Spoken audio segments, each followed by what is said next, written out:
Greetings. Today I want to talk about a couple of things. We have an important transit happening Sunday and Monday. I'm Marina Orms here with your Astro Vibe for Sunday, April 19th.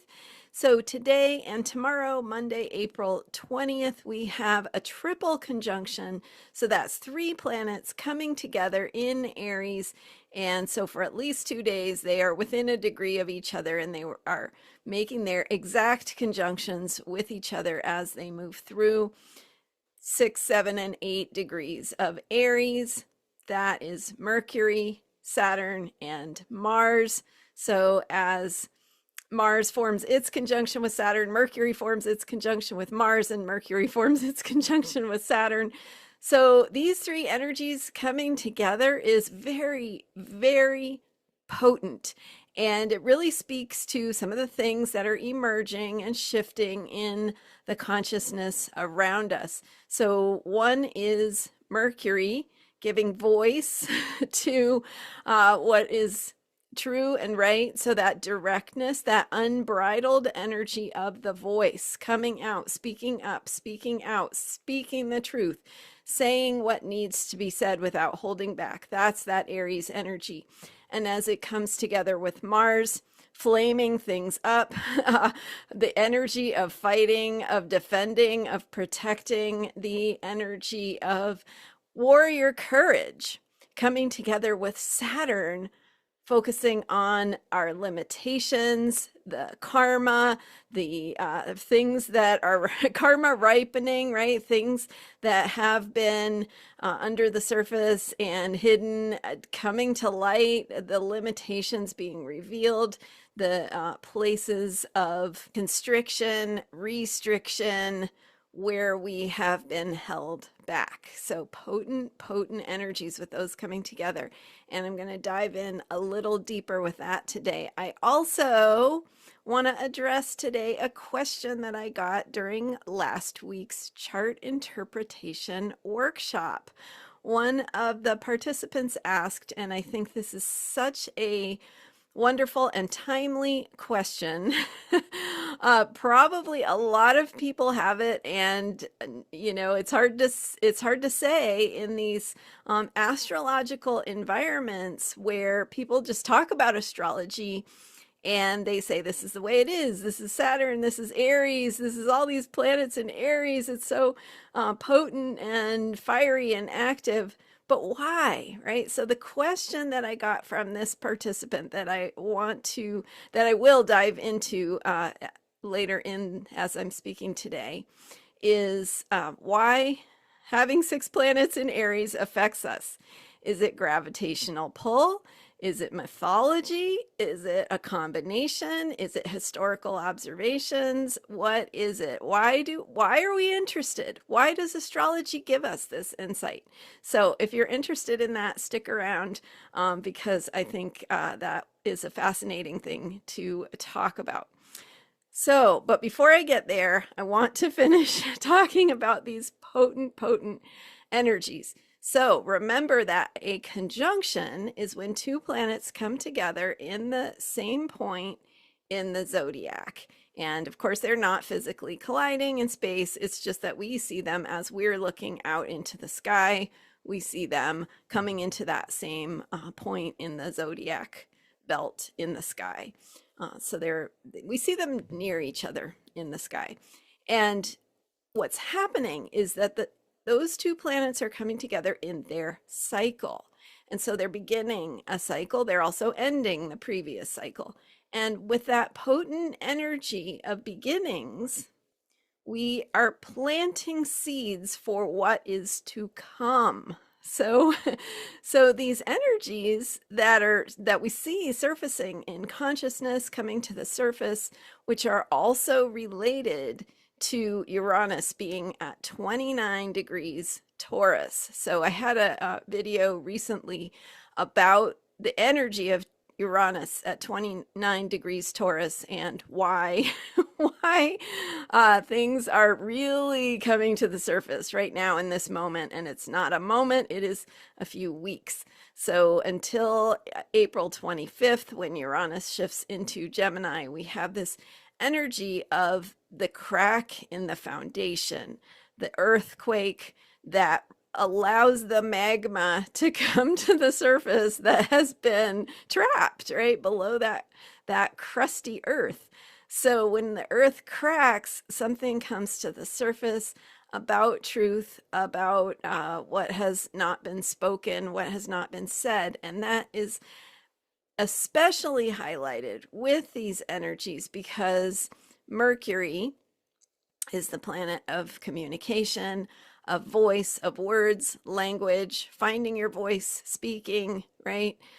So finding the words to convey the message of your own truth. And Mercury is about the process by which we do that. And there are lots of ways of doing that. And so Mercury in Aries, Mercury in a fire sign, is about doing that spontaneously without being held back. So that fire energy is there. And Aries is the sign of new beginnings. So it's the energy of emergence. And that was the title of my recent guest speaker series, all about Aries energy and emergence.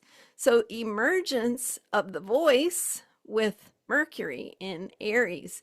And that comes together in a conjunction with Mars, warrior energy, action, courage, the energy to defend and protect, the ability to do what needs to be done, to move things forward. So think about that energy of being on a battlefield where you don't have time to, that's not the time to make the plan, right? It's not the time for negotiation. It's not the time for finding common ground.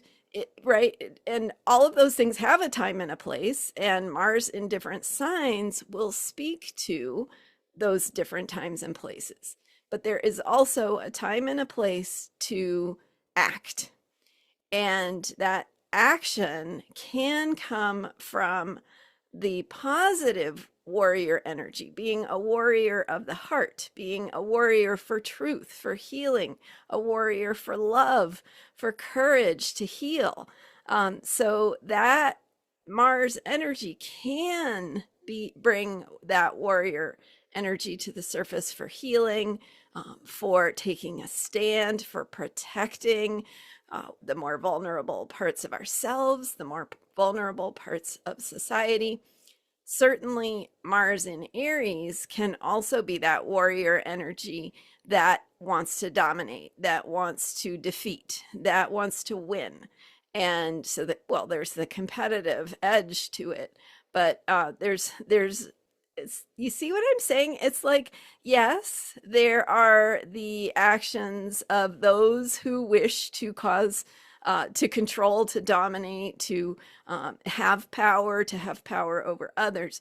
But there's also at the same time this activation of the warrior energy that is the fighting for truth, fighting for healing, fighting for justice, fighting for communities, for the more vulnerable parts of society, and for the right to take care of ourselves.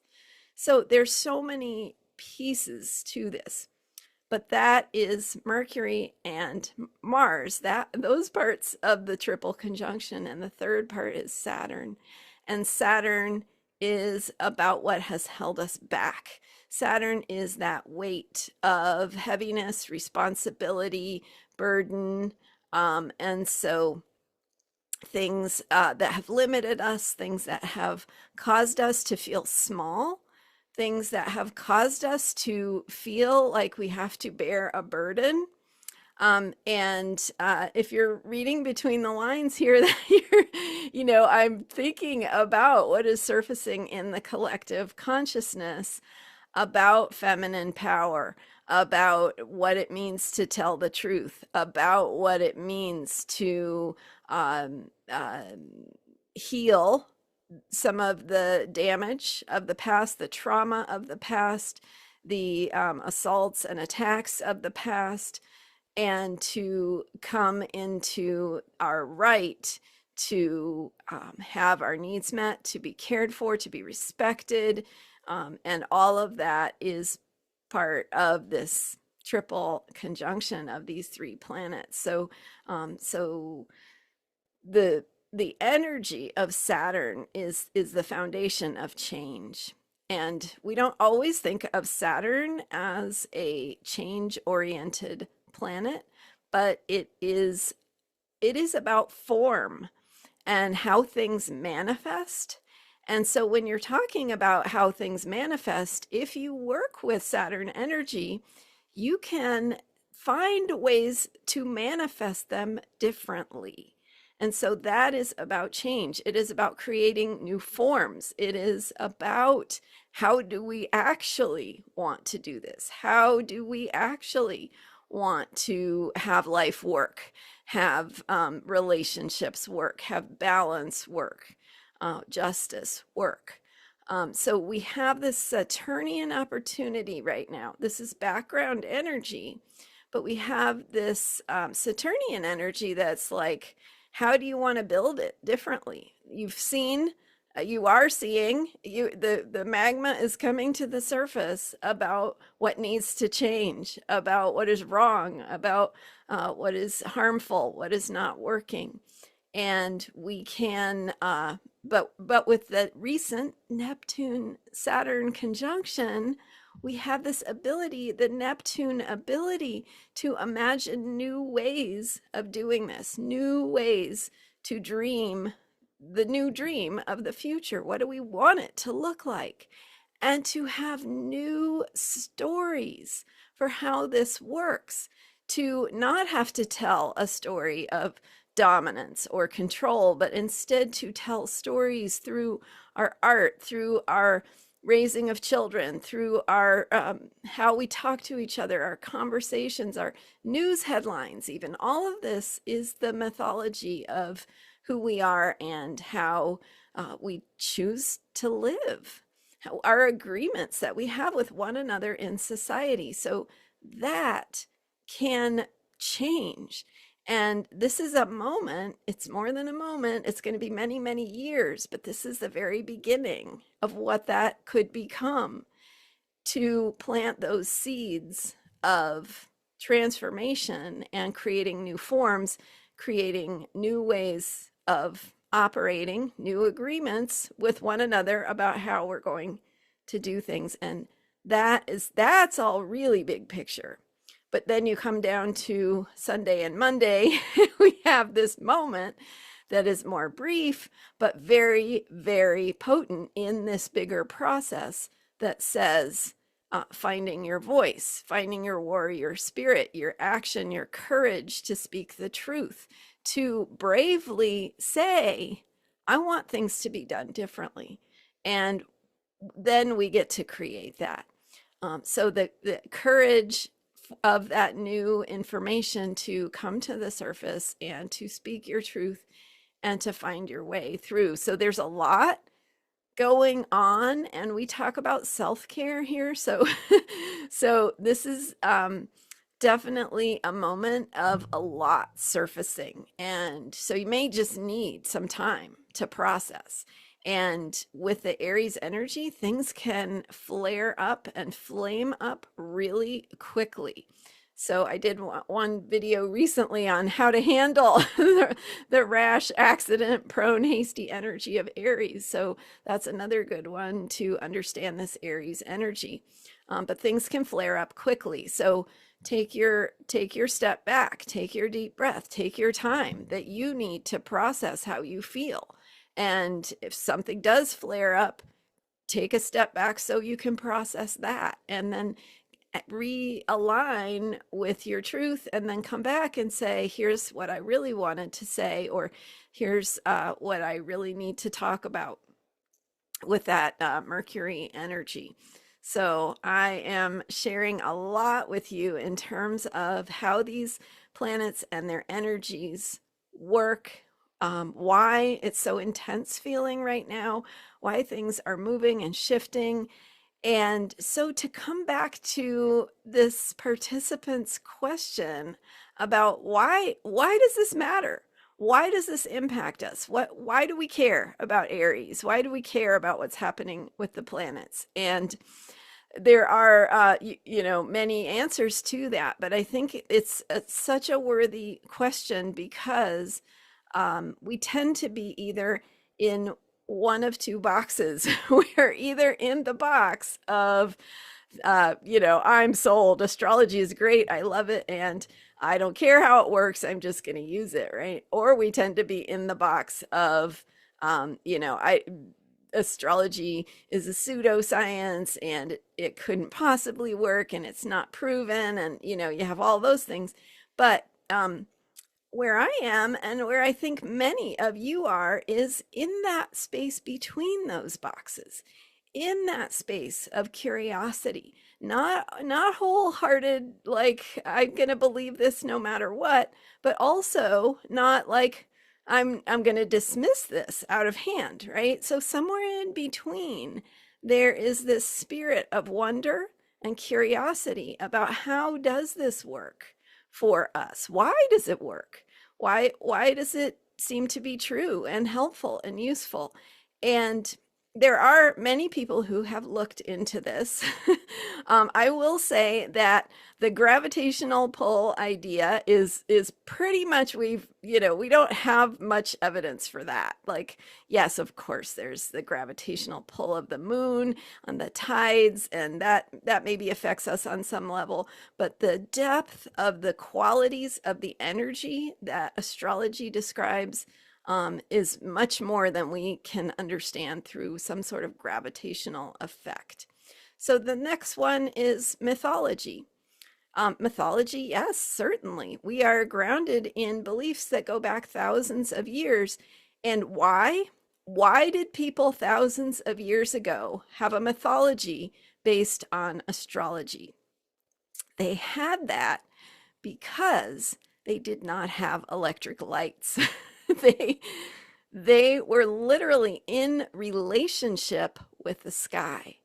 And so every time the sun went down, and even sometimes when the sun was still up, there were things happening in the world beyond the earth. The stars, I mean, this, of course the sky was filled with stars and light, but what they noticed was that some of those stars moved. And so the word planet means wandering star. And the wandering stars became the planets. And so our ancestors, our literal ancestors, no matter what part of the world you're from, people were in relationship with the sky. And they watched those bodies and they noticed what happens on Earth when Mars is in this part of the sky. How does it feel? What kinds of events and circumstances unfold when these certain things happen? And so, yeah, they noticed that, and that became their mythology. And they actually considered the planets to be gods, each god having its own like personality and characteristics and stories and funny things and bad things and all kinds of things that would happen to them or that they would initiate, or right, there were all those stories. So that is the mythology piece. And yes, it's connected to the human experience on Earth. So that's the mythology. And the third one is history. And there is there's a body of work, especially the person I'm thinking of is Richard Tarnas. And so there's a vast, many, many pages book called Cosmos and Psyche by Richard Tarnas. He's a historian. He is known for the college history textbook, The Passion of the Western Mind. And so then he wrote this Cosmos and Psyche about the history and correlating the astrological alignments, planetary cycles, more specifically of the outer planets, and looking back on the earth and historical events that happened in the earth on the earth and correlating those with astrological cycles. Really, really fascinating. And so, yes, there is history as well. So the answer to this question, why do we listen to Aries, or why do we care about why all the planets are in Aries or whatever? These are those reasons. So we had gravitational pull, which is, maybe that's a little bit of a factor here, maybe more of a factor, and it's just science we don't understand yet. Then there's mythology, and then there's history, and there's also try it and see, right? There's also our human curiosity, and that's really what it was for me. Is this consistently gives me insights that I couldn't have gotten any other way. And the first time I had an astrological reading, it was like there was an x-ray into the inner parts of me that I had never told anybody, which is just crazy, right? So how does it work? I mean, I think it's on all these different levels.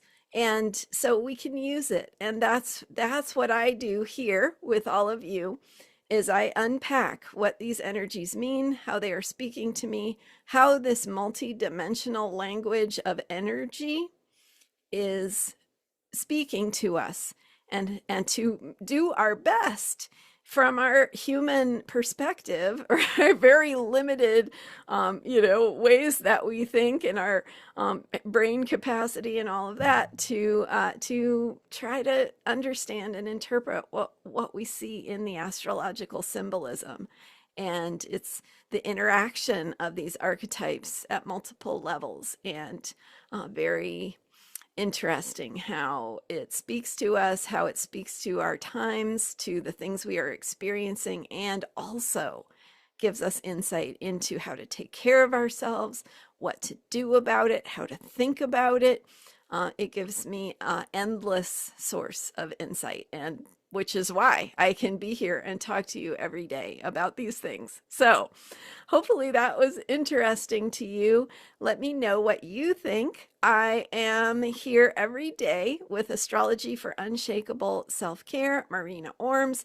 You can find more content by me at transformationalastrology.com. My main website is astrologyheals.com. You can book a reading there with me, find out about my books that I've written, and all kinds of things that I have. I have guided meditations to work with the new moon and the full moon. Lots there at astrologyheals.com. Thanks for being here and for subscribing to this YouTube channel. I will see you next time. Bye for now.